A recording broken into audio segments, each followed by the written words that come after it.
সামুগুৰিৰ শিঙিমাৰীত নিৰ্বাচনী হিংসা নিৰ্দলীয় প্ৰাৰ্থী আঞ্জুমা বেগমৰ বাহন ভাঙিলে দুৰ্বৃত্তই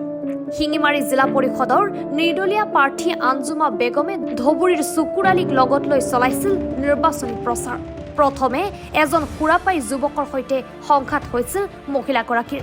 সংঘাতৰ ন্যায় বিচাৰি নগাঁও নলতলী ৰাজ্যিক পথত প্ৰতিবাদত বহিছিল প্ৰাৰ্থীগৰাকীয়ে আন্ধাৰৰ সুযোগ লৈ অচিনাক্ত দুৰ্বৃত্তই প্ৰাৰ্থীগৰাকীৰ বাহন লণ্ডভণ্ড কৰে শেষত ঘটনাস্থলীত ৰূপৈহাট আৰক্ষী উপস্থিত হৈ নিয়ন্ত্ৰণ কৰে পৰিস্থিতি কি হৈছে ঘটনাটো লাগিব ইয়াত আমাৰ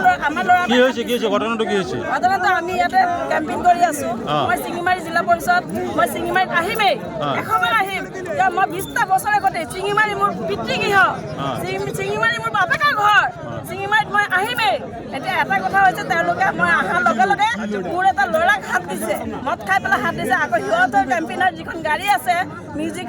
চিষ্টেমৰ গাড়ী আছে সেইখন ওলাই দিছে মানে আমি ইয়াতে কাজিয়া কৰিব অহা নাই আপুনি প্ৰশাসনক জনাইছে নে নাই প্ৰশাসনক জনোৱা হৈছে প্ৰশাসনে এতিয়া আহিছে নে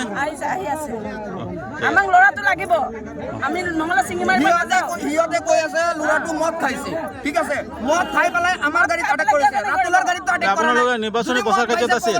ৰাতুলৰ গাড়ীত আটক কৰিব লাগে আমাৰ গাড়ীত কি আটক আমি কৰিছে নিৰ্বাচনী প্ৰচাৰ কেন্দ্ৰত আহিছো ৰূপৈহাটৰ পৰা আমানুল্লাহ খানৰ ৰিপৰ্ট এনি ভাৰত 24